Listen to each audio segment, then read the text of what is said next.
Në Tiranën e vitit 2026, shkëlqimi i grataçelave nuk është thjesht arkitekturë. Është një monument i një ekonomie që nuk njeh kufi. Një hetim i nisur nga SPAK në vitin 2021 u konkretizua vetëm 5 vite më vonë me nxjerrjen e masave të sigurisë për rreth 20 persona, të cilët dyshohet se janë në majën e asaj që njihet si pastrimi më i madh i parave të kokainës nëpërmjet sektorit të ndërtimit në Shqipëri. Ky hetim nuk është thjesht një dokument ligjor voluminoz dhe kompleks, por një hartë gjeopolitike e krimit. Llogari bankare, pasuri të paluajtshme dhe të luajtshme, që kapin një vlerë të përafërt prej 500 milionë eurosh, janë sekuestruar nga gjykata pas kërkesës së SPAK. Kur shikoni një kull në qendër të Tiranës, duhet të pyesni kush e financoi këtë, dhe përgjigjja sipas hetimit të çon mijëra kilometra larg në xhunglat e Kolumbisë, Bolivisë e Perus. Pastaj në portet e vendeve të tjera të Amerikës Latine, mes kontenjerëve me banane, qymyr druri, mish apo pasta frutash. Më pas një udhtim që kalon përmes laboratorëve të fshehtë në Belgjikë e Holland, përmes telefonave të koduar Sky ICC dhe Encrochat, përmes valixheve me para të padeklaruara dhe takimeve thuajse mbretërore të zhvilluara në Aruba, Majorka, Monaco dhe Antwerp. Një ndër personat kryesor, thot SPAK, në këtë organizat është dhe një emër i njohur në Vlorën e viteve 90, Artur Shehu, që sot jeton zyrtarisht në SBA. Artur Shehu është figura më intriguese, një lidhje mes dy botëve, nga Vlora e viteve 90, ku pushteti fitohej me tytën e armës, tek Tirana dhe Vlora e vitit 2026, ku pushteti fitohet me firmën në një kontratë notariale. Nga materiali administruar rezultojnë kontakte dhe takime të personit në netim Artur Shehu me persona të tjerë në netim në Belgjik. Të gjitha takimet të zhvilluara në Majorka, Gjermani apo dhe në Aruba, dyshohet se janë bërë me persona të cilët kanë pasur kontakte me persona në pushtet në Shqipëri, por që dhe të gjitha këto takime dyshohet se janë bërë për shkak të pasurive të paluajtshme dhe që janë financuar kryesisht nëpërmjet parave të pisa.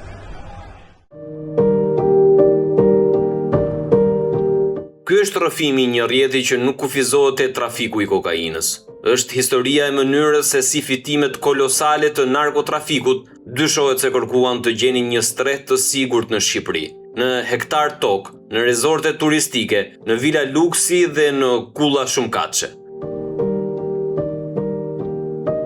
Por për të kuptuar rolin që prokurorët i atribuojnë këtij grupi për pastrimin e parave, duhet të kthehemi fillimisht tek ajo që SPAK ka shtuar si vepër penale gjatë hetimit, atë të trafikimit të tonelatave të kokainës nga Amerika Latine drejt vendeve të Bashkimit Evropian. Nga tërësia e veprimeve hetimore të kryera deri në këtë fazë, krijohet dyshimi arsyeshëm, thot SPAK, se personat nën hetim, Alfredo Hamzaj, Ardian Zykaj, Adrian Rama, Elton Mehmeti, Orges Birçaj, Ores Sota dhe Dritan Aga, në bashkëpunim me njëri tjetrin në kuadër të një grupi të strukturuar kriminal të drejtuar nga Alfredo Hamzaj, kanë marrë pjesë në trafikim masiv të lëndëve narkotike në disa shtete të Evropës nga vendet e Amerikës Latine. Grupi kriminal në fjalë ka vepruar në mënyrë të organizuar duke ndarë rolet mes anëtarëve për prodhimin, transportimin dhe shpërndarjen e lëndëve narkotike, çka tregon qartë ekzistencën e një strukture të qëndrueshme dhe të qëllimit të përbashkët për përfitim financiar. Veprimtaria e tyre nuk është e rastësishme, por e përsëritur dhe e planifikuar, duke përfshirë sasi të konsiderueshme narkotikesh të destinuara për shitje. Konkretisht, nga cilat shtete bëhej nisja e kokainës dhe kush ishte destinacioni final? Për këtë SPAK thot se veprimtaria kriminale e trafikimit të lëndëve narkotike ka konsistuar në trafikimin ndërkombëtar të lëndëve narkotike i kryer nga Amerika Latine e më konkretisht Kolumbia, Ekuadori, Bolivia, Surinami, Paraguay, Uruguay, Porto Rico e Brazili në drejtim të Europës, kryesisht në portet e Antwerpit në Belgjik dhe Rotterdamit në Holand, përmes kompanive të transportit detar në formën e qymyrit të drurit, pastave të frutave ose në pakot të fshehura në kontenjer, të cilat në shumicën e rasteve janë kompani të krijuara dhe drejtuara prej tyre posaçërisht për këtë aktivitet, në bashkëpunim të mundshëm brenda shërbimeve doganore në portet të Europës. Trafikimi i lëndëve narkotike nga shtetet e Amerikës Latine drejt Europës realizohet përmes kompanive tregtare të frutave, mishit, qymyrit dhe sojës. Përpunimi dhe ekstraktimi kimik kryhet në magazina apo ambiente të marra me qira në disa shtete europiane, kryesisht në Hollandë dhe Belgjik. Këto lëndë shpërndahen më pas në disa shtete të BE-s me një çmim që varion nga 26.000 deri në 30.000 euro për kilogram. Kokaina nuk shitet me një herë. Ajo përpunohet, ripaketohet, merr vulat e organizatave që e kontrollojnë. Më pas, shitja dhe shpërndarja kryhet në territore ku dukshëm furnizimi mbulohet vetëm nga prurjet e tyre si Belgjika, Holanda, Britania e Madhe, Irlanda, Italia dhe Spanja. Ky aktivitet është i shtrirë në disa vende, ku përveç aleancave dhe marrëveshjeve të bashkëpunimit mes grupeve të ndryshme kriminale që operojnë në shtete të ndryshme si holandeze, belge, turke, izraelite, italiane, polake, braziliane, britanike, si dhe kartelet të drogës nga Kolumbia, Paraguay dhe Ekuadori, grupet kriminale shqiptare bashkëpunojnë mes tyre në këtë veprimtari ose ndihmojnë njëri tjetrin në procese të ndryshme, sipas njohjeve dhe lidhjeve që kanë në vendet ku transportohet lënda narkotike. Përgjatë hetimeve, autoritetet shqiptare nëpërmjet letër porosisë kanë marrë nga autoritetet belge dosjen Black Eagle. Sipas kësaj dosje dhe vendimit gjyqësor të vitit 2024, njëri prej personave të hetuar është dënuar me 8 vite burg sa i përket trafikimit të lëndëve narkotike. Gjithashtu, autoritetet belge kanë siguruar dhe provat mjaftueshme sa i përket veprimtarisë së njërit prej personave tjerë të hetuar, Artur Sheu. Personat nën hetim, thot SPAK, Alfredo Hamzaj dhe Luciano Koçeku, të cilët janë drejtues të grupeve kriminale që trafikojnë lëndë narkotike, mundësojnë zinxhir të ndryshëm të veprimtarisë kriminale duke patur kontroll të plot, si të burimit prej nga vjen lënda narkotike, të pikave se ku do të kaloj tranzit dhe më pas në transportimin drejt magazinave, vendeve të marra me qira nga persona vendas dhe të huaj që janë të pastër për autoritetet sipas vendeve, tek përpunimi kimik, me gjetje të materialeve përpunuese dhe ekspert kimist, me paketimin dhe logot identifikuese të tyre në tregun e narkotikëve, në ruajtjen e mjeteve dhe ambienteve ku gjendet lënda narkotike, duke u mundësuar vendosje të pajisjeve të llojit GPS në to, kamera, si dhe pajisje të cilat bllokojnë valet nëse në to lëndën narkotike ka pajisje gjurmuese të tjera veç atyre të vendosura nga ata, me transportimin më pas në për Europë, si Belgjik, Holland, Itali, Mbretëri e Bashkuar, përmes makinave në të cilat janë krijuar me vende të fshehta dhe në disa raste edhe përmes linjave ajrore me anë të avionëve të vegjël në përmasa të përdorur nga ta. Se mund ta them me zhargon bekuar qoftë edhe çkodimi i aplikacioneve të koduara si ai Sky ACC, tregon se grupe të tilla kriminale fillimisht nisin aktivitetin e tyre të trafikimit të lëndëve të forta narkotike siç është kokaina, kryesisht me përjardhje nga vendet e Amerikës Latine dhe më pas zbarkimin në portet kryesore europiane. Paralelisht kryen edhe veprimtari që janë publike por jo në dukje dhe këto shërbejnë për të krijuar lidhje të duhura me persona të duhur që të ushtrojnë në të ardhmen influencën e duhur për të pastruar parat e profituara nga aktiviteti kriminal i shitjes së narkotikëve. SPAK thot se Alfredo Hamzaj dhe Luciano Koçeku kanë bashkë veprim të vazhdueshëm, investojnë dhe shpenzojnë në lidhje me një laborator të ndodhur në Kolumbi e një në Ekuador, me përgjegjës shtetas shqiptar, i cili siguron furnizim, përpunim, rrugë transporti për shumë grupe kriminale shqiptare. Ata përfshihen në trafikim të lëndëve narkotike nga këto shtete, e dokumentuar kjo me kapjen e sasisë prej 441 kg në Barcelonë të Spanjës. Përfshihen në përpunimin e lëndës narkotike në Belgjik, me qëllim trafikimin më pas në vende të tjera, si dhe përfshihen në transportim të lëndëve narkotike nga këto shtete në drejtim të Europës, duke ndarë fitimet dhe shpenzimet. Ata ndihmojnë njëri tjetrin në dërgimin e forcës punëtore në laboratorin në Ekuador, siç është rasti i personit nën hetim Dritanaga, Arsen Gerbi dhe Mohamed Mersini. Udhtim i cili organizohet nëpërmjet prerjes së biletave pranë agjencisë nëpërmjet personit nën hetim Orgest Birçaj, nëpërmjet shoqërisë Top 7 SHPK me aktivitet ndër të tjera agjenci udhtimi. Personi nën hetim Alfredo Hamzaj dhe Luciano Koçeku, për shkak të lidhjeve direkte me laboratorin e ndodhur në Ekuador e Kolumbi, konsiderohen si furnizues të lëndës narkotike, sipas kërkesave që kanë personat nën hetim Ores Sota, Orgest Birçaj, Adrian dhe Elton Mehmeti. Personi nën hetim Alfredo Hamzaj siguron informacione në lidhje me ngarkesat që kontrollohen dhe problematikat që ata kanë në trafikimin që vetë personat nën hetim kryejnë në kuadër të trafikimit të lëndës narkotike. Në takimin në Aruba, besohet në fakt kanë qenë shtetas shqiptar, përfshirë këtu dy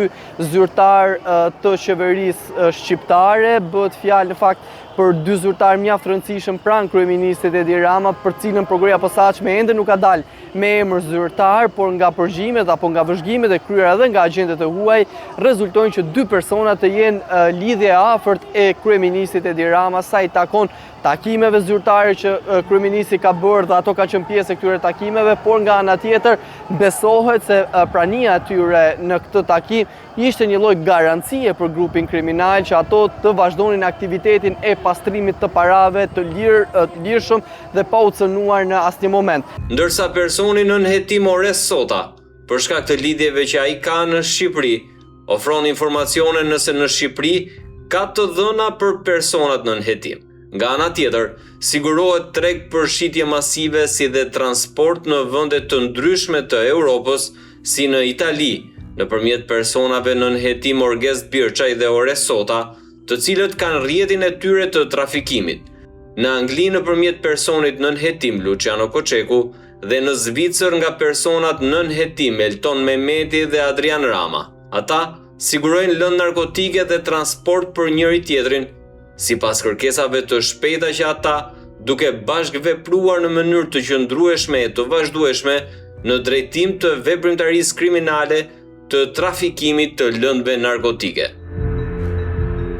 Personi nën hetim Luciano Koçeku, nga ana tjetër ka rrjetin e tij të trafikimit të lëndëve narkotike, pjesë të cilit janë vëllezërit e tij, të cilët veprojnë në drejtimin e këtij të fundit, kryesisht në Angli dhe Belgjik, si dhe pjesë e grupit janë personat nën hetim, Astrid Vladi e Kastriot Vladi, si dhe personat e tjerë të pa identifikuar, për të cilët s'pak thot se po vijojnë hetimet për identifikimin e tyre.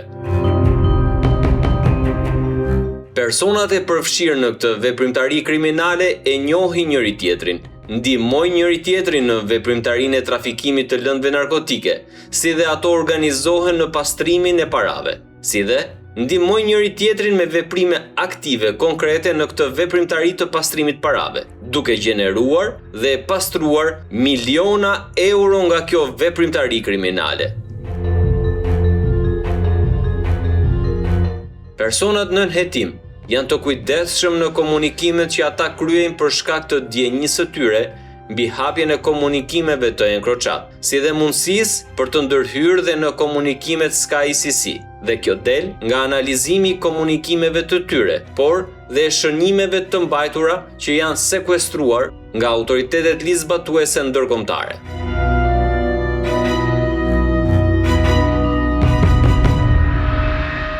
Natyrisht duke përdorur këto influenca, duke përdorur edhe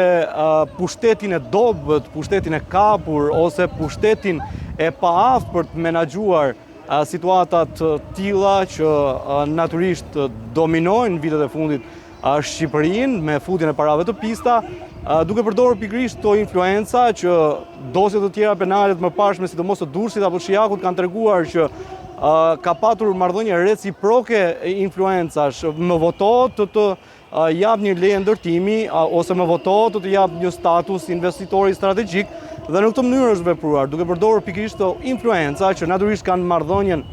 ekonomike dhe financiare në fokus dhe në kryeqendër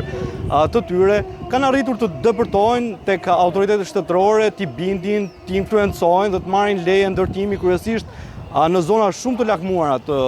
vendit, në zona bregdetare, në qendër të Tiranës, për të ndërtuar gradacela, për të ndërtuar dhe investuar në pasuri të paluajshme, dhe gjitha kjo në hundën e autoriteteve shtetërore. Çfarë ka provuar hetimi i SPAK në bashkëpunim me autoritetet hetimore të disa vendeve të BE-s? Personat nën hetim, Alfredo Hamzaj, Orgest Birçaj dhe Luciano Koçeku, në bashkëpunim të veçantë me njëri tjetrin, me personat të tjerë, një pjesë të cilëve të arrestuar apo të pa identifikuar, kanë trafikuar lëndë narkotike kokain prej 441 kg në Spanjë, ku janë arrestuar shtetasit Indrit Kulaj, Dashamir Shera, Anton Ahmataj e Gianluca Ciprian. Ata në bashkëpunim me njëri tjetrin e me persona të tjerë, një pjesë të cilëve të arrestuar apo të pa identifikuar, kanë përpunuar në mënyrë masive lëndë narkotike në magazinat e ndodhura në Belgjik dhe Holland, ku gjatë kontrolleve të kryera në këto magazina janë konstatuar ndër të tjera përbërës kimik, lëndë narkotike, pajisje e shënime për shpenzime të kryera nga personat nën hetim. Në kuadër të kësaj veprimtarie kriminale janë përftuar të dhëna në lidhje me rënje të sasive të konsiderueshme gjatë trafikimit me të njëjtën mënyrë të vepruarit të grupit kriminal të personit nën hetim Luciano Koçeku, të dërguara nga Paraguay nëpërmjet shoqërisë Maxi Grans në pronësi të shtetasit Luis Cebrano, i arrestuar për trafikim të lëndëve narkotike. Në datën 17 dhjetor 2020 janë sekuestruar 600 kg kokain, në datën 25 dhjetor janë sekuestruar 1.2 ton kokain, në datën 24 dhjetor janë sekuestruar 1 ton kokain dhe në datën 24 prill 2020 1 ton kokain, sasi për të cilat Luciano Koçeku është shprehur se i janë sekuestruar nga autoritetet ligjzbatuese. Me datën 29 maj 2020 në Angli, u sekuestrua një sasi prej 162 kg kokain e trafikuar nga grupi kriminal. Besohet se gjatë periudhës 2 maj 29 maj 2020 është trafikuar një sasi totale prej 882 kg, e cila i atribuohet grupit kriminal të personit nën hetim Luciano Koçeku. Në datën 28 tetor 2020 është sekuestruar sasia prej 1435 kg lëndë narkotike kokain në portin e Rotterdamit, që i përket personit nën hetim Alfredo Hamzaj. Në datën 21 qershor 2020 është sekuestruar në Itali lëndë narkotike cannabis sativa dhe në datën 1 korrik 2020 është sekuestruar një sasi lëndë narkotike prej 22 kg kokain që i përket personit nën hetim Orgest Birçaj. Gjithashtu janë përftuar të dhëna në lidhje me sekuestrime të sasive të tjera të mëdha, për një pjesë janë dërguar letër porosit dhe për të tjerat po përgatiten letër porosit përkatëse. Në fakt, jo vetëm pastrimi i parave, por edhe trafiku i drogës që kryen nëpërmjet makinave të ambasadave apo konsullatave është një tjetër detaj interesant në dosjen Black Eagle, që më pas në fakt duke qenë se makinat diplomatike nuk kontrolloheshin në kufi për shkak edhe të një ligji që i përcakton dhe një të drejtën e makinës diplomatike, disa biseda ka rezultuar që makina ambasador shqiptar në Zvicër, disa biseda të marra nga Sky, flitej dhe të krijonin dyshimin arsyeshëm që kishte të bënte pikërisht me trafikun e drogës nëpërmjet këtyre makinave diplomatike. Në fakt bëhet fjalë për trafikim të lëndëve narkotike nga Zvicra në shtetet e tjera të Europës, për cilën grupi kriminal kishte nevojë t'i çonte apo të merrte lëndë narkotike dhe pikërisht përveç drogës bëi mundur edhe lëvizja e parave kesh, për shkak se nuk përdorin sistemin bankar, kjo dhe për të mos u xhurmuar nga autoritetet. Lëvizja këtyre bëhet nëpërmjet këtyre automjeteve diplomatike, por një pjesë e mirë e parave të fituara nga aktiviteti kriminal ishin investuar në monedhë digjitale, një monedhë e cila është e vështirë për hetuesit të xhurmohet për shkak të disa kodeve të sigurisë që vendos vetë përdoruesi apo zotruesi këtyre monedhave digjitale dhe ajo mund përdoret në vende të caktuara ku një të drejtën e ligji apo një ligji që këto monedha të konvertohen më pas në para. Por a ka prova që e lidhin Artur Shehun me narkotrafikun transnacional? Për personat në hetim, Artur Shehu e Arben Ismailaj ka indicjet mjaftueshme për përfshirje të tyre në veprimtari kriminale të trafikimit të narkotikëve dhe të dhënat mjaftueshme për falsifikim të dokumentave. E parashkruar kjo për shkak të kohës së kryerjes së saj, të cilat përbëjnë bazë të mjaftueshme, thot SPAK, për përfshirje të tyre më pas në veprimtari kriminale të pastrimit produkteve penale, si dhe me veprimet e kryera në kuadër të bashkëpunimit të veçantë me personat e tjerë nën hetim, të përfshirë në veprimtari kriminale të trafikimit të lëndëve narkotike, ata përfshihen në veprimet të kundralishme të pastrimit të produkteve të veprës penale. Por grupi i parë i personave për të cilët ka provat mjaftueshme sipas SPAK që kanë kryer trafikimin e kokainës, akuzohet edhe që kryente në Shqipëri aktivitetin e pastrimit parave ose asaj që në terma ligjor njihet si pastrimi produkteve të veprës penale. Personat nën hetim, Adrian Rama, Elton Mehmeti, Alfredo Hamzaj, Ardian Zykaj, Luciano Koçeku, Orges Birçaj dhe Ores Sota, përveç se janë të përfshirë në veprimtari të trafikimit të lëndëve narkotike, ata janë të përfshirë dhe në pastrimin e produkteve të veprës penale, konkretisht të ardhurave që rrjedhin nga veprimtaria kriminale për gjatë periudhës 2017 e në vijim. Për gjatë kësaj veprimtarie kriminale, personat nën hetim Adrian Rama, Alfredo Hamzaj, Adrian Zyka, Elton Mehmeti janë ndihmuar nga personi nën hetim Besnik Myftari, duke analizuar mënyrën e të vepruarit. Provohet qëllimi dhe dienia e tij për palishmërinë të ardhurave që përdoren për të investuar në pasuri. Gjithashtu personat nën hetim Adrian Rama e Elton Mehmeti bashkëpunojnë me personin nën hetim Edmond Jaupaj në investime që kryejnë, si dhe ky i fundit është i përfshirë në veprime duke fshehur pronësinë e vërtetë të një mjeti lundrues gomone, e cila i përket personit nën hetim Adrian Rama. Rol kyç në pastrimin e parave sipas SPAK ka edhe Artur Shehu. Por si kryhej transferimi parave, investimi dhe tjetërsimi këtyre parave të pista në lavatriçën e sektorit të ndërtimit dhe bizneseve në Shqipëri. Nga hetimet e kryera në tërësi, përftohen të dhëna të rëndësishme nëpërmjet të cilave provohet që personat të përfshirë në veprimtari kriminale lidhen me njëri tjetrin, kryejnë veprime investimi në prona me njëri tjetrin në zona të njëjta, duke ndihmuar dhe bashkëpunuar në këtë veprimtari kriminale. Lidhjet e tyre në këto investime tregojnë jo vetëm për njohje të tyre, por dhe dieninë e secilit prej tyre në palishmërinë e veprimeve që kryhen, duke vepruar në bashkëpunim të veçantë me njëri tjetrin dhe me dashje direkte në pastrimin e produkteve të veprës penale në të tre fazat e saj, si më poshtë vijon.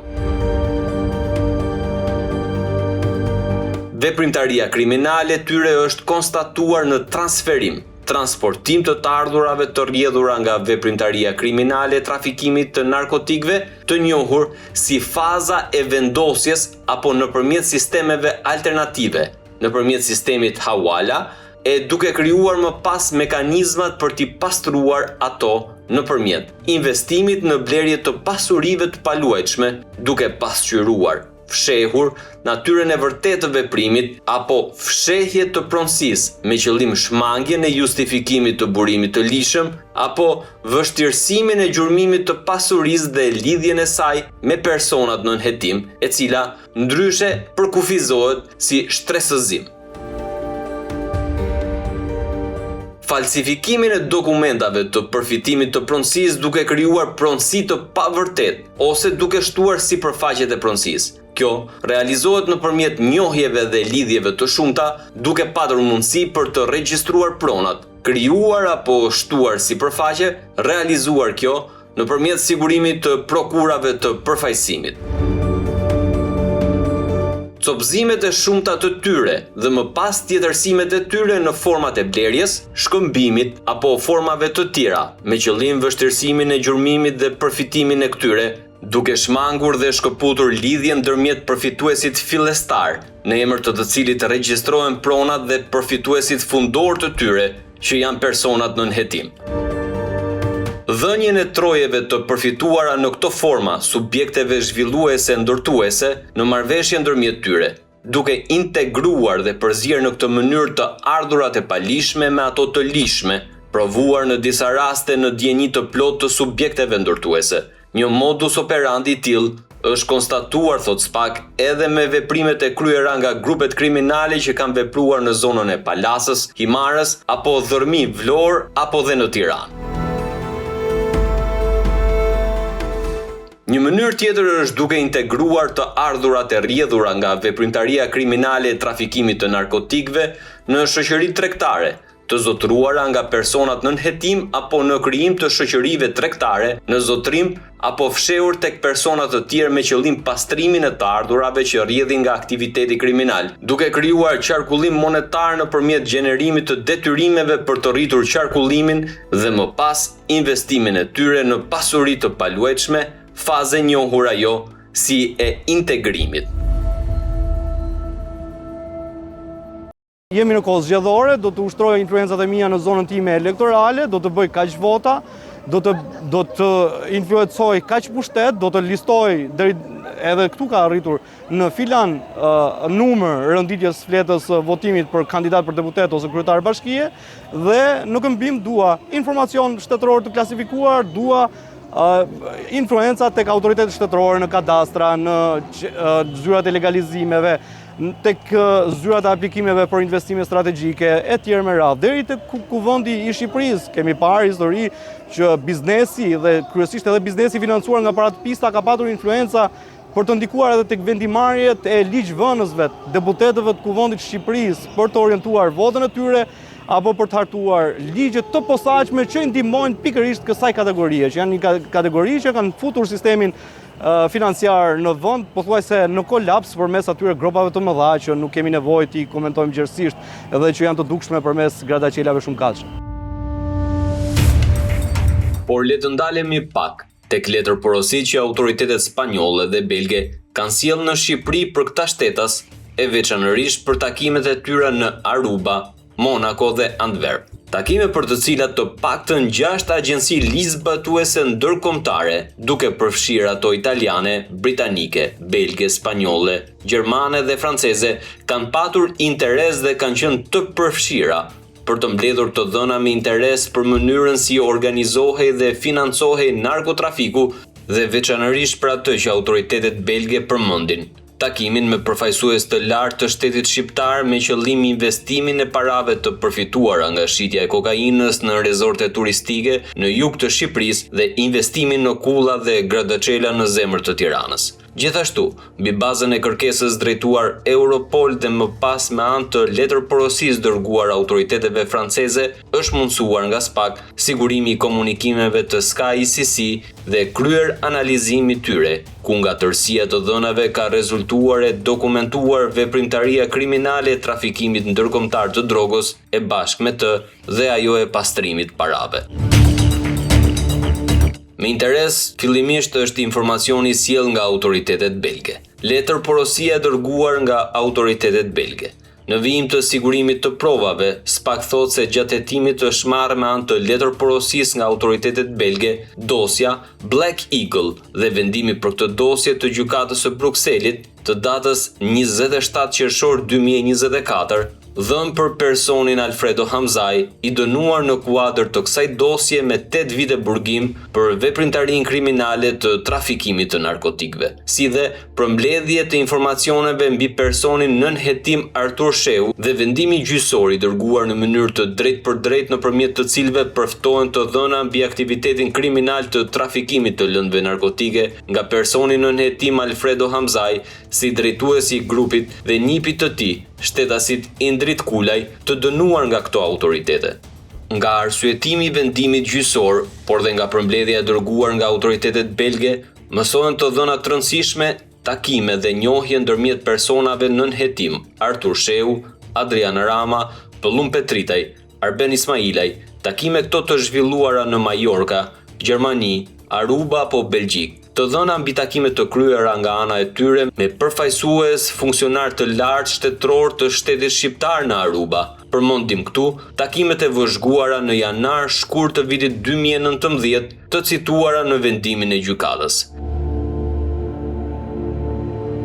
Një hetim europian i vitit 2019 mbi aktivitetet e klanit Osmani me seli në Majorka zbuloi disa vëzhgime të bëra gjatë takimeve, duke përfshirë në ishullin e Arubas ose siç njihen ndryshe si Antilet Holandeze, nga data 24 deri me 31 janar 2019, ku morën pjesë Arben Ismailaj, Elton Mehmeti, Adrian Rama, Artur Shehu dhe Bujar Shehaj. Në Antwerp, midis datave 12 dhe 14 shkurt 2019, takime ku morën pjesë Adrian Rama, Elton Mehmeti, Arben Ismailaj dhe Alfredo Hamzaj, të cilët dyshohet se u transportuan nga Zaventem në Antwerp me Ford Kuga të Indrit Kulajt. Sipas provave të pjesshme të paraqitura, këto takime duket se kanë të bëjnë me projekte pasurisht të paluajtshme në Shqipëri, potencialisht të financuara me fondet palishme me mbështetjen e autoriteteve politike. Megjithatë, nga ky hetim i vazhdueshëm nuk mund të dalë asnjë siguri në lidhje me lidhjen midis këtyre individëve, shumica e të cilëve nuk janë ndjekur penalisht, dhe importeve të drogës në Belgjik që janë objekti ndjekjes penale. Gjithashtu parashtrohet kjo përmbledhje e përfshirjes së personit nën hetim Artur Shehu në lidhje me hetimet e zhvilluara nga autoritetet belge për personin nën hetim, duke qartë se Artur Shehu mban një pozicion drejtues brenda organizatës. Kjo për shkak se ai është në kontakt të drejtpërdrejtë me Alfredo Hamzajn dhe duket se e ka takuar atë në Antwerp, Belgjik me datën 12 shkurt 2019 gjatë takimit me Arben Ismailajn, Adrian Ramën dhe Elton Mehmetin. Ai udhton në përbot për të marrë pjesë në takime e për të organizuar trafikimin. Ai duket plotësisht i vetëdijshëm për investimet në pasuri të paluajtshme, por është qartësisht i lidhur me trafikimin e kokainës, me shumë mundësi, duke mbikëqyrur rrjetin. Nga identifikimi i këtyre personave dhe nga marrja e kodeve të skajt nga autoritetet franceze, belge dhe holandeze, prokurorët arritën në përfundimin se këto persona të cilët kishin një influencë të lartë dhe përcaktonin çmimin e lëndëve narkotike në Amerikën e Jugut, por edhe në Europë, kishin një lidhje të fortë me qeverinë shqiptare, një qeveri për cilën 2 prej zyrtarëve të kësaj qeverie rezultonin sipas dosjes Black Eagle të kenë qenë lidhja afërt e Artur Shehut. Artur Shehu, një person ky i cili prej shumë vitesh jeton jashtë shtetit, ka marrë azil në Shtetet e Bashkuara të Amerikës lidhur me përplasjet me bandën e Zani Çaushit në Vlorë, por jo vetëm kaq, duke qenë se ishte një emër shumë i rëndësishëm në qytetin e Vlorës, aktiviteti i tij shkoi përtej kufive në Shtetet e Bashkuara të Amerikës, po jo që ka ushtruar aktivitetin e trafikut drogës atje, por ka zgjedhur Amerikën e Jugut për të siguruar lëndë narkotike dhe nëpërmjet lidhjeve të tij ai ka shpërndarë më pas në Europë. Modus operandis dosja Black Eagle. Në dosjen Black Eagle dhe vendimit gjyqësor që belgët i sollën SPAK, përftohen të dhëna mbi aktivitetin kriminal të trafikimit të lëndëve narkotike nga personi nën hetim Alfredo Hamzaj, si drejtuesi i grupit dhe nipi të tij shtetasit Indrit Kulaj, të dënuar nga këto autoritete. Sipas arsyetimit të këtij vendimi, rezulton se provat sugjerojnë se disa organizata të dallueshme kriminale bashkëpunuan duke ndarë burime dhe njohuri për të arritur një qëllim të përbashkët, që në fillim vërehen Savion, porosi në grup për sasi të mëdha kokaine të shpërndara midis disa organizatave kriminale bazuar në vulat në Pako. Ndarja e laboratorëve si ai në rrugën Grej ose ai në Zutendal, të ndarë me zotrit Strangjo dhe Berlingeri, të përshkruar si të përfshirë në trafikimin e narkotikëve në Italinë jugore. Ndarja e personelit me aftësi specifike, përfshirë kolumbianët e dërguar në Belgjik për shkak të ekspertizës së tyre në këtë fushë. Ndarja e personave të parë për të regjistruar automjete, veçanërisht klubin e jahteve në Newport. Ish drejtuesi, por edhe drejtuesi aktual në platformën për të ardhur në drejtim të prokurisë posaçme kanë thonë që institucione të tilla të parandalimit pastrimit parave të pista janë inekzistente, nuk janë bashkëpunëtore agjencitë e parandalimit të investimit parave të pista edhe agjenci që janë pranë ministrive apo dikastereve qeveritare që janë inekzistente në referimin në rasteve në autoritetet të zbatimit ligjit ose vetë për të ndërmarrë nisma të tilla. Për të ardhur tek nisja e pyetjes tuaj ka të bëjë pikërisht me një fakt shumë të thjeshtë por shumë të rëndë për ekonominë dhe financat e vendit dhe që ka të bëjë me ato çfarë ne njohim si biznesmen të suksesshëm, që në fakt në dosjet hetimore na kanë treguar që janë thjesht prestanome, sepse tjetër kund kërciste telefonata për të marrë leje, për të ushtruar presion tek ASHK-ja, Agjencia Shtetërore e Kadastrës, legalizimet tek aplikimet për leje ndërtimi e tjerë me radhë. Dhe këta ishin thjesht prestanome që thjesht telefononin trafikantët, ju thonin çfarë kishin dhe e zgjidhin personat problematik që kishin krijuar një statur tjetër në vende të ndryshme të botës dhe më lejo t'ju them që disa prej tyre në Tiranë, por edhe në Shqipëri dukeshin sikur ishin zhdukur, sikur nuk ekzistonin. Baballar problematik në fillim të demokracisë dhe bindë të tyre që dukeshin sikur ku janë dhe ne nuk i shihnim, në fakt kishin qenë në targetin edhe të autoriteteve, sidomos belge apo të europiane apo të Europolit dhe agjencive të zbatimit ligjit franceze, spanjolle po të doni, edhe ekuadoriane apo peruane, dhe kishin krijuar emrin e tyre, kishin krijuar markën e tyre. Dhe në Shqipëri çfarë ndodhte? Na shpërfaqeshin disa biznesmen me emra shumë të mëdhenj që sponsorizonin në një pjesë të rasteve edhe media, edhe analistë paneleve televizive apo reklama në televizione të ndryshme në vend, ishin emra të njohur që bëshin retorike dhe debateve dhe përplasjeve politike edhe në kuvendin e Shqipërisë, që në fakt çfarë ishin? Ishin njerëz që thjesht kishin krijuar emrin e tyre dhe me shumë gjas dhe me ajo çfarë treguan dosjet e fundit hetimore të Spagut, ishin thjesht fshehja e të vërtetës së madhe që ishin ato shuket e mëdha të parave që vinin pikërisht nga aktiviteti kriminal i trafikimit të kokainës.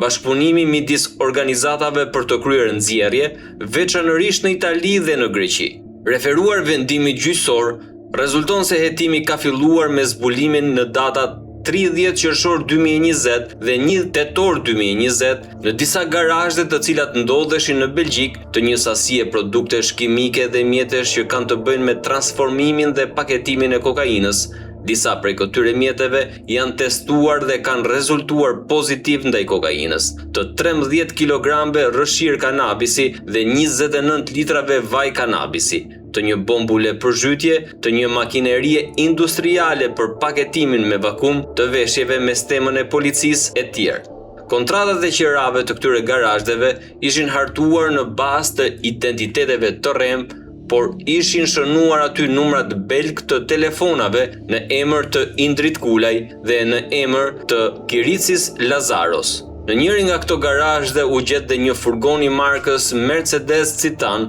për të cilin u bëi mundur identifikimi i pronarit të fundit që është ndërmarrja në Mondovi, menaxheri së cilës ishte Indrit Kulaj. Në fillim të janarit të vitit 2021, Rezulton se një grup personash me origjinë shqiptare të cilët kryejnë nxjerrje të drogës nga porti i Anversit, mendohet se banojnë në 2100 Anvers Djum të Riverian, vendbanim i Indrit Kulajt. Analiza e kodeve PIN Sky ICC të personave të ndryshëm ka mundësuar gjithashtu të gjenden fotografi të qindra bukëve, siç i konsiderojnë ata, pakot e kokainës, shuma të mëdha parash, vende ku produktet përpunoheshin dhe stokoheshin, produktet kimike, kontenjer, udhëtime me anije, një avion privat që transportonte kokainë, menaxhimi i një vendi të fshehtë në apartament e tjerë. Nga komunikimet e konstatuara nga ana autoriteteve belge, por dhe të ndodhura nga kqyrjet e aparateve të telefonit, rezulton se shtetasi Indrit Kulaj, me kod PIN Sky ICC, ka komunikime të shumta me personin nën hetim Alfredo Hamzaj dhe ky i pajisur me kod PIN në Sky ICC. Dhe përkatësisht nga data 19 tetor 2020 deri me datën 8 mars 2021, rezulton se Indrit Kulaj, i cili ishte arrestuar në Spanjë në lidhje me trafikimin e 441 kg kokainë, përfitonte nga kontaktet e tij në burg në Spanjë për të krijuar një rrjet të ri të importimit të kokainës me nisje nga Paraguay, ku një pjesë e tyre mund të kalonte nëpër rrugë diplomatike, që parashikon transporte detare nëpërmjet transportit të sojës, karbonit dhe mishit, që mund të furnizonin në shkëmbim ekstazi, hashash dhe armë, që do të përdornin avion privat dhe do të kishin pilot në dispozicion, që do të ishin aktiv si në shitje, transformim dhe transport nga porti të substancave narkotike, që do të punonin në shumë porte në Europë dhe do të kishin bashkëpunëtor të brendshëm që shoqëritë e Lazaros do të përdoreshin për të pastruar para, që do të kishin depo për të transformuar mallin dhe vende të ndryshme për ta ruajtur. Në një përgjim të vendosur në qelinë e Indrit Kulajt, pasi ky u transferua në burgun e San Giles në Belgjik, shumë biseda të rëndësishme për hetimin u kapën. Ndër të tjera ai ka thënë që për atë puna është e thjeshtë sepse korrierët janë të gatshëm, që ka njerëzit dhe që ka akoma punë jashtë. Në këtë mënyrë thonë autoritetet, ai nuk është shkëputur 100% tamam, edhe pse nuk është 100% sikur të ishin të dy jashtë, ai është aty 60% ose 50%. Gjatë kontrollit të kryer në selinë e shoqërisë Mondovi dhe banesat të dashurës së Indrit Kulajt, u gjet një vend i fshehur pas një muri në katin përdhe,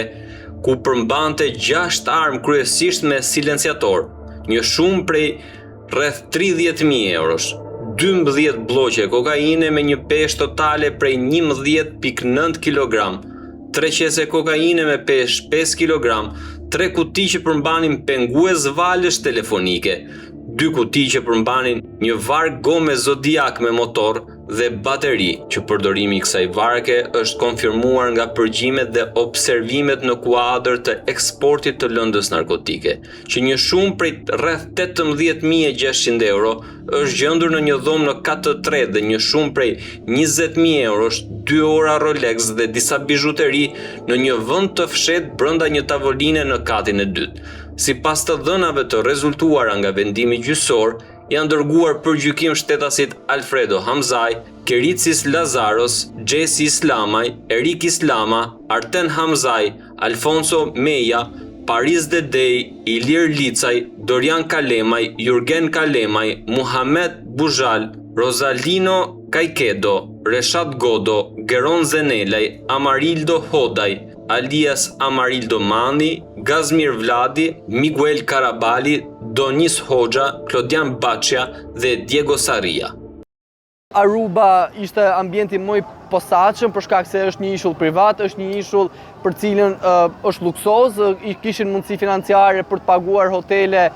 luxury, pra hotele të mira dhe ambient komod ku ato mund diskutonin, mund bisedonin dhe mund të ndanin se si dhe ku do të investoheshin paratë e drogës, ku do të merrej toka, kush do fuste mikun dhe kush nga ana tjetër do vinte kullat. Pra ishte një tryezë biznesi i cila ishte ngritur dhe qëllimi kryesor dhe të përbashkët të gjithë grupit kryesor ishte trafiku i lëndëve narkotike.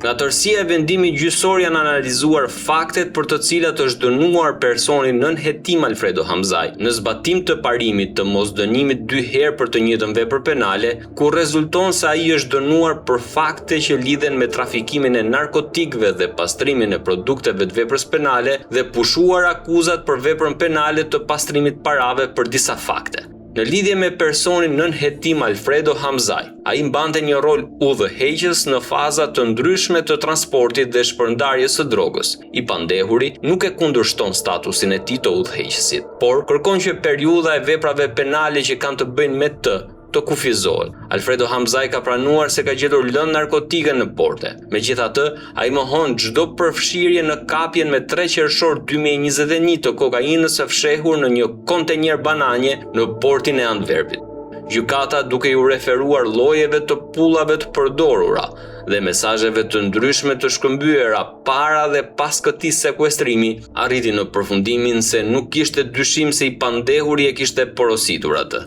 Të gjithë komunikimet e tij Sky dhe Sinjal të përshkruara më sipër, si dhe mbikëqyrja e shpesht e zonave të portit, veçanërisht ato të dedikuara për shkarkimin e fuqive, vërtetojnë, thon autoritetet, se ky aktivitet ishte një dukuri e përditshme për të, si në Belgjik, ashtu dhe jashtë vendit. Alfredo Hamzaj pranon se ka ripaketuar dhe përpunuar narkotik të rikuperuara nga anijet. Ai gjithashtu pranoi se ka shitur narkotik. Ai pretendon se ka vepruar si ndërmjetës në importim, duke marrë një komision në narkotik, të cilët më pas mund t'i shiste në emrin e tij. Kjo shpjegon shumën prej afërsisht 200.000 eurosh të gjetura në rezidencën e ish gruas së tij. Ai kërkon që periudha gjatë së cilës akuzohet të kufizohet në dhjetor 2020. Identifikimi i Alfredo Hamzajt në një rol udhëheqës rrjedh nga hetimet fillestare pas kontrollit me 30 shtator 2020. Në veçanti, përgjimet e bisedave midis Xhesi Islamës dhe Indrit Kulajt sugjerojnë se ai mbikëqyrte ekipet e ndryshme të punës. Është e arsyeshme të konsiderohet se ai mbante një pozicion udhëheqës brenda organizatës, të paktën që nga momenti kur Indrit Kulaj u ndalua në Spanjë me 19 janar 2020. Prandaj, ndjekja penale do të jetë e kufizuar për aq sa filloi në atë datë. Gjatë kësaj periudhe, i pandehuri ishte i përfshirë në të gjitha fazat e operacionit, duke vepruar si koordinator qendror, eksport, transport, rryshfet, nxjerrje, ruajtje, përpunim dhe paketim në laborator dhe rishitje në Belgjik dhe në të gjithë Europën. Si të tilla, akuzat kundër tij konsiderohen të bazuara.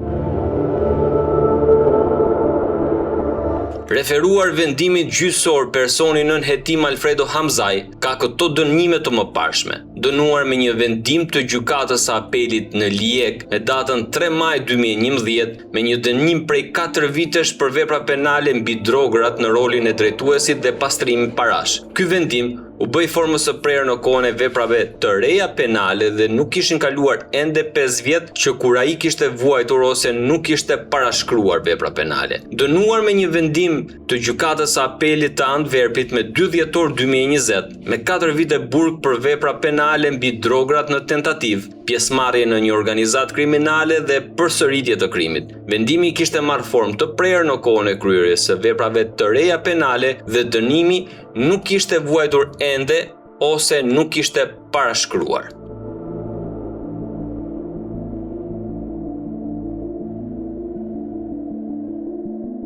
Nga burgu shitet drog, nga burgu shitet kokainë, nga burgjet drejtohet trafiku ndërkombëtar i kokainës, nga arratia koordinohen planet të mëdha që janë të dëmshme për ekonominë dhe financat e një vendi si i yni, nga arratia njerëz vazhdojnë aktivitetin e tyre edhe më shumë, bëjnë përpjekje edhe më të mëdha për të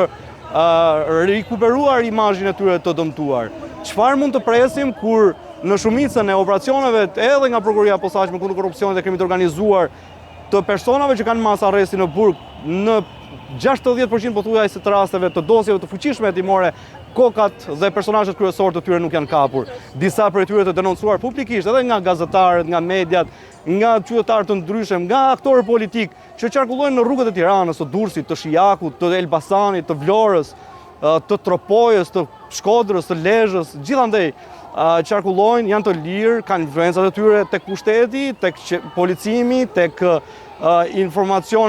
persona që kanë informacione të lidhura me hetime ndaj tyre dhe natyrisht ndonë se gjithë Tirana për shembull e di për 2-3 subjekte që qarkullojnë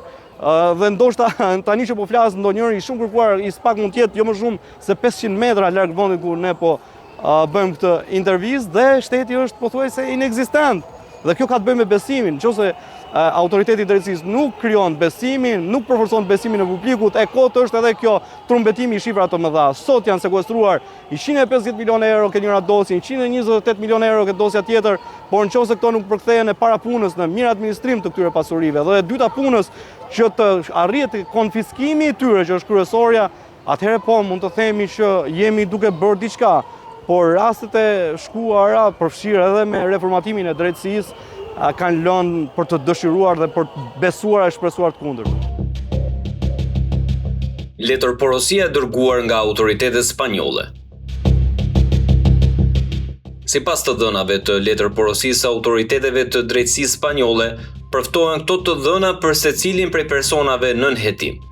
Personi nën hetim Adrian Rama është hetuar në kuadër të procedimit penal 1069 vitit 2018 si person që nëpërmjet ndërmjetësimit të Arben Ismailajt ka komunikim me Alfredo Hamzajn, alias Gens Bedini, alias Gens Tanasi, me qëllim saktësimin e detajeve të një operacioni të trafikimit narkotikëve. Ai ka marrë pjesë në takime në Majorka me shtetasin Bashkim Osmani, shtetasi i Kosovës, Toni Lipaj, Artur Shehu, Arben Ismailaj e të tjerë. Personi nën hetim Adrian Rama është i shoqëruar nga personi nën hetim Elton Mehmeti. Ai ka marrë pjesë në takimin e zhvilluar në Monaco me Artur Shehun, Arben Ismailajin dhe Alfredo Hamzajn, takim në të cilin janë diskutuar në lidhje me trafikimin e kokainës nga Surinami në Europë. Ai merr pjesë në disa takime në Belgjik me shtetasin Alfredo Hamzaj dhe djalin e tij Arten Hamzaj. Edhe në këto takime është i shoqëruar nga personi nën hetim Elton Mehmeti.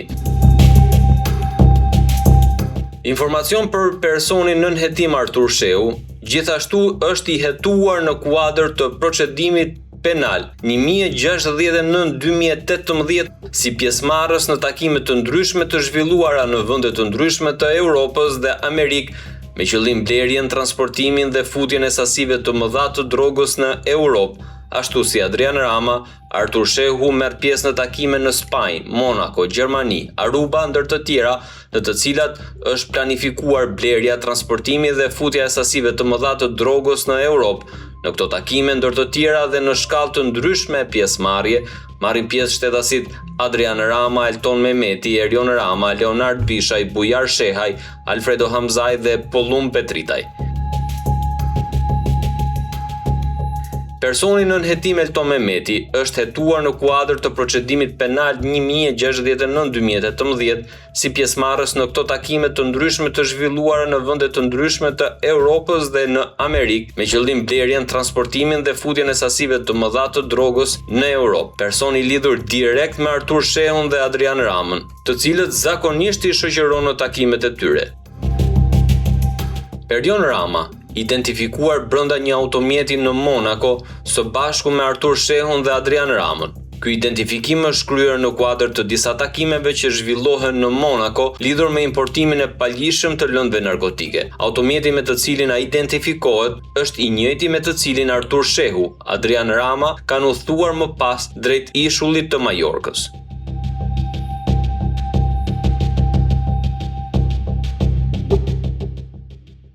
Leonard Bishaj, personi hetuar në kuadër të njëjtit procedim penal, si pjesëmarrës në takime të ndryshme të zhvilluara në vende të ndryshme të Europës dhe Amerikës, me qëllim transportimin dhe futjen e sasive të mëdha të drogës në Europë. Mori pjesë në vitin 2019 në takimet ku ishin dhe shtetasit Bashkim Osmani, Toni Lipaj, Artur Shehu, Klodian Jahja, Bujar Shehaj, Adrian Rama, takime të cilat u kryen pas operacionit të trafikut të drogës që ndodhi në Barcelonë në janar të vitit 2020, ku sekuestruan 441 kg kokainë dhe ku arrestua kushëriri i tij Alfredo Hamzaj dhe Indrit Kulaj. Ky takim është pjesë e një sër takimesh të zhvilluara gjatë vitit 2019 me të njëjtin qëllim. Këto takime, thot SPAK, janë kryer para operacionit të trafikut të drogës që ndodhi në Barcelonë në janar të vitit 2020.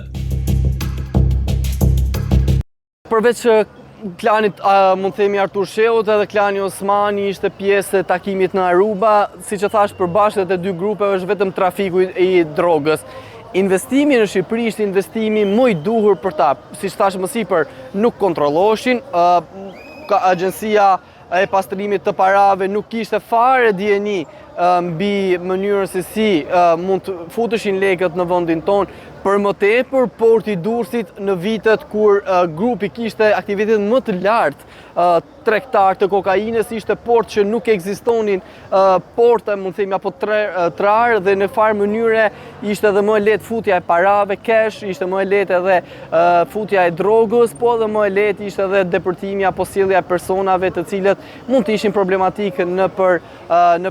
institucione shtetërore policore. Klani Osmani është një klan tjetër i fuqishëm i cili merret me trafikun e lëndëve narkotike, me pastrimin e parave, dhe sigurisht bashkëpunimi i tyre më i mirë ishte me ato që kishin lek, kishin mundësi investimi, kishin mundësi, mund themi, dhe lidhje shoqërore shumë të ngushta me zyrtar shumë të lartë, dhe sigurisht investimi i tyre të ishte më i sigurt dhe më i saktë do ishte marrëveshja me klanin e Artur Sheut. Me datën 11 maj 2026 është urdhëruar regjistrimi në regjistrin e njoftimit të veprave penale si person që i atribuohet vepra penale emri shtetasve Alfredo Hamzaj, Ardian Zykaj, Adrian Rama, Artur Shehu, Leonard Bishaj, Arben Ismailaj, Elton Mehmeti, Erion Rama, Edmond Jaupi, Besnik Myftari, Orgest Birçaj, Ores Sota, Dritan Aga, Luciano Koçeku, Astrid Vladi, Kasriot Vladi, Dino Koçeku, Ervin Koçeku, Gëzim Islami dhe Ilir Shtufi. Prokuroria e posaçme kundër korrupsionit dhe krimit organizuar ka regjistruar procedimin penal numër 287 vitit 2021 për kryerjen e veprave penale pastrimi produkteve të veprës penale kryer në formën e bashkëpunimit veçantë atë të grupit të strukturuar kriminal dhe grupi strukturuar kriminal dhe kryerja e veprave penale nga organizata kriminale apo grupi strukturuar kriminal. Me datën 7 maj 2024 është shtuar nga SPAK vepra penale e trafikimit të lëndëve narkotike e kryer në formën e bashkëpunimit të veçantë atë të grupit të strukturuar kriminal.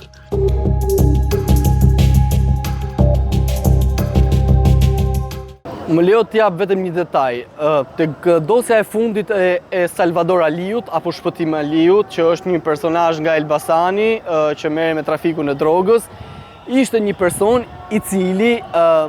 ishte një familje me dy vëllezër, njëri merret me trafikun e drogës, tjetri merret me pastrimin e parave në vendin tonë. Një transfer prej 1 milion eurosh është këmbyer mes grupit të Jetmir Pepës dhe Salvador Aliut për llogari të vllajt të tij tek parkimi i Hotel Plazës. Sipas dosjes hetimore të prokurorisë së posaçme, Jetmir Pepa i jep këtë shumë Salvador Aliut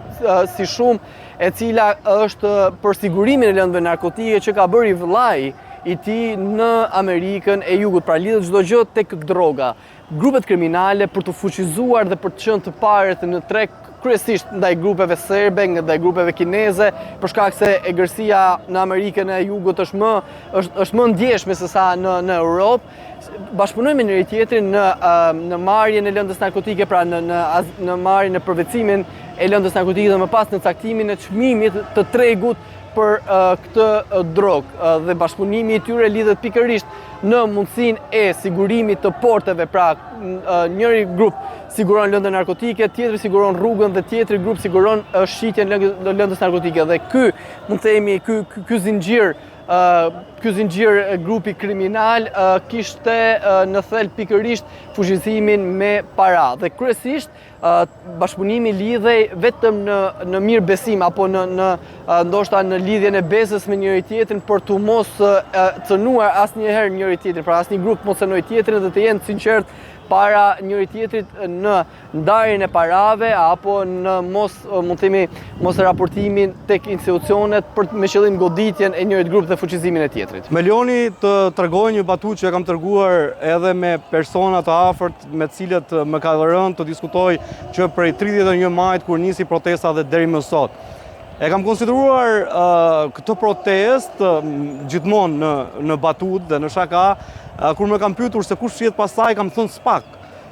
Dhe natyrisht ironia ime nuk ka qenë rastësore. Ndodhen dy operacione shumë të rëndësishme që kishin të bënin pikërisht me kauzat e këtyre qytetarëve që protestojnë. Kishin të bënin me arrogancën, jo vetëm arrogancën e pushtetit, arrogancën e shtetit, korrupsionin në nivelet larta, apo kishin të bënin edhe me influencat dhe dominimin apo pushtetin që kishte krimi organizuar tek pushteti ekzekutiv apo ke pushteti legjislativ apo po doni edhe ke pushteti gjyqësor. Dhe pikërisht të dy operacione treguan një pjesë të kauzave që kanë përqafuar këta qytetarë, që kanë të bëjnë me kapjen prej fytit të një grushti të vogël njerëzish të gjithë ekonomisë, të gjithë pushteteve, të gjitha sferave të shoqërisë dhe dominimin mbi ta, dominimin pa mëshirë mbi ta, duke ngritur çmime, duke ngritur kosto jetese, duke ngritur gjithçka përveç mirëqenies së qytetarëve. Dhe natyrisht dosjet hetimore të SPAK-ut, dy të fundit, jo vetëm që ishte njëra prej tyre e lidhur me Artur Sheun, njërin prej personazheve të përfshirë në zonën e Zvërnecit, por treguan që SPAK-u nuk di nëse ishte diçka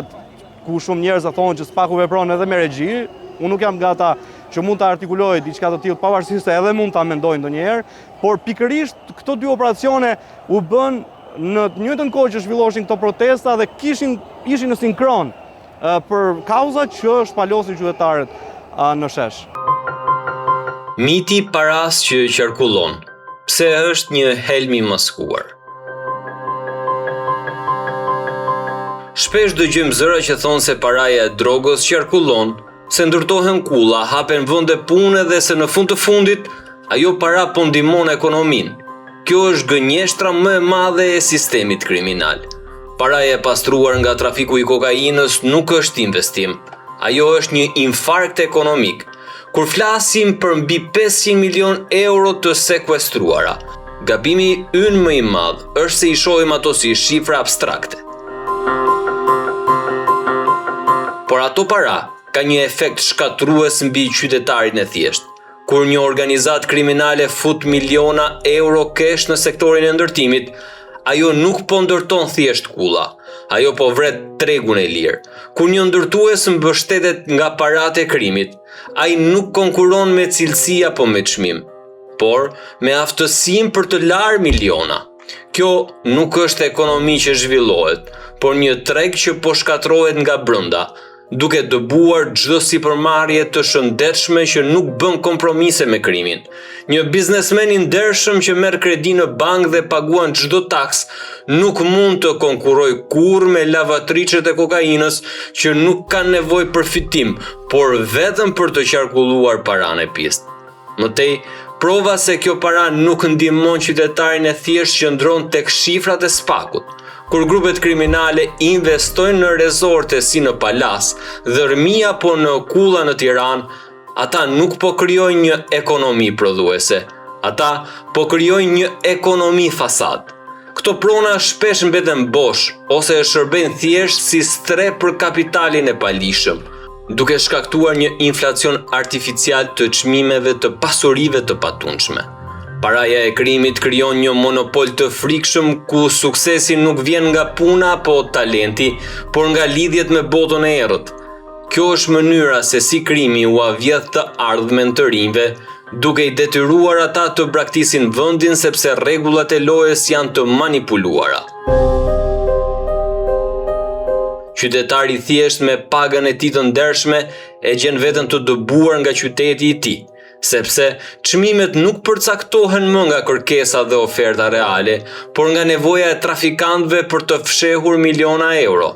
Paraja e drogës nuk e ndërton ekonominë, ajo thjesht e kolonizon atë, duke e bërë më të varfër shumicën ndërmuese të njerëzve. Ilir Shtufi është një biznesmen i njohur në fakt në mediat tona, një biznesmen i cili rezulton që nga një person i cili pa aktivitet tregtar, pa një ekonomi shumë të ngritur, të jetë pronari një kompanie Nova Construction për cilën qytetërisht merr ndërtimet më të mira dhe më të cilësore në Tiranë. Jo vetëm ndërtime, por ka arritur të ngri kulla të larta në zonat më të lakmuara të Tiranës. Jo vetëm kaq, SPAK është ndalur edhe tek personat të cilët e investonin apo e shtynin Ilir Shtufin të kishte këto zotërime pasurish. Janë pikërisht vëllezërit Koçeku, Abedin dhe Luciano Koçeku. Janë dy personat që po ashtu janë mjaft të rëndësishëm në industrinë e trafikut të drogës. Luciano Koçeku ishte personi që sipas dosjes rezulton të ketë paguar edhe gjobat e Ilir Shtufit tek personat e tjerë që siç duket vendosnin gjob biznesmenit Shtufi, dhe Luciano Koçeku i dilte në krah duke i paguar gjobat.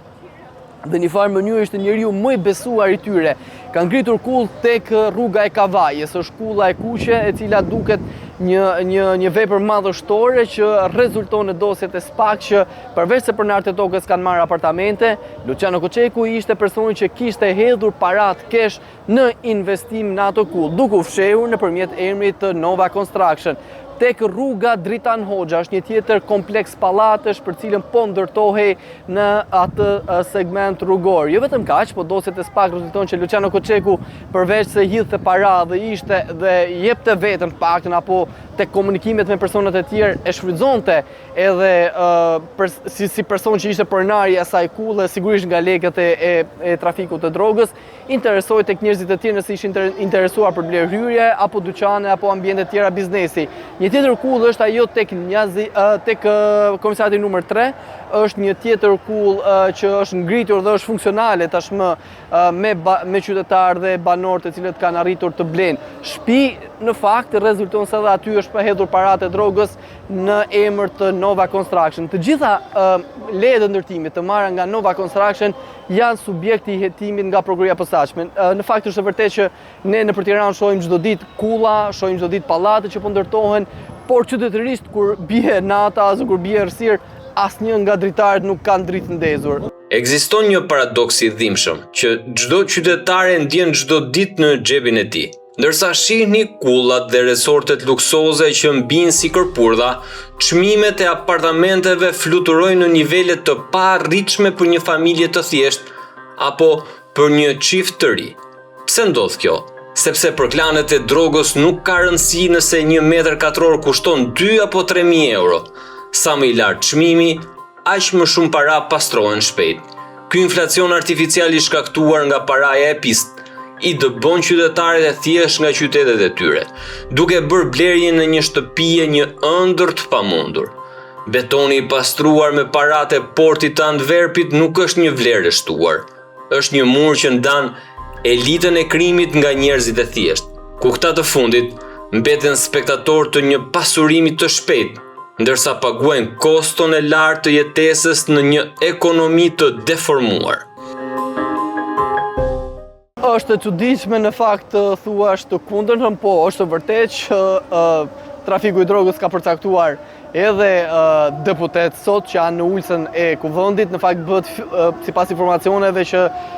kam arritur të siguroj një farë mënyre nga prokuroria e posaçme, por edhe nga zëra brenda SPAK, bëhet fjalë për një deputet që sot gëzon statusin e deputetit, që është një produkt apo është një mbështetje e grupit kriminal të Artur Shehu, që sot është në kuvend dhe është në radhët e majorancës. Janë informacione të prokurorisë posaçme të cilët po hetohen nëse ky person ka pasur komunikime së fundmi me grupin e Artur Shehut, nëse ka pasur mbështetje financiare në fushat për grupin e Artur Shehut, për shkak se janë emra të cilët vijnë nga hiqi dhe sidomos emra të cilët vijnë nga hiqi dhe arrin të sigurojnë vota të konsiderueshme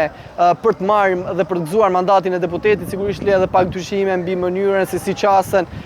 tek votuesit, pra cilë ato as nuk kanë platformë, as nuk kanë program, as nuk kanë takime të shumta me njerëzit, por qytetërisht në fund të KQZ-ja jep një rezultat që shumica e personave votuesve ka qenë pro kandidatit. Kur prokuroria dhe gjykata nxjerrin urdhër arresti për 20 persona, qytetarët duar trokasin. Por, a do të ndaloj ndërtimi i kullave? A do të ndaloj pastrimi parave të kokainës? Problemi nuk janë vetëm Artur Shehu apo Alfredo Hamzaj apo Luciano Koçeku, Problemi është që ky model është bërë i vetmi model i suksesit në Shqipëri. Pyetja që mbetet nuk është nëse ata do të dënohen.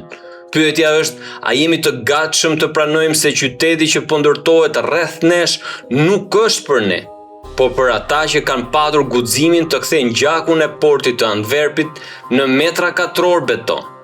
Sa kohë do të lejojmë që betoni pastruar të jetë e vetmja shtyllë e ekonomisë sonë, përpara se të kuptojmë se kemi humbur jo vetëm tregun, por dhe të drejtën për të jetuar në shtëpitë tona dhe në vendin tonë.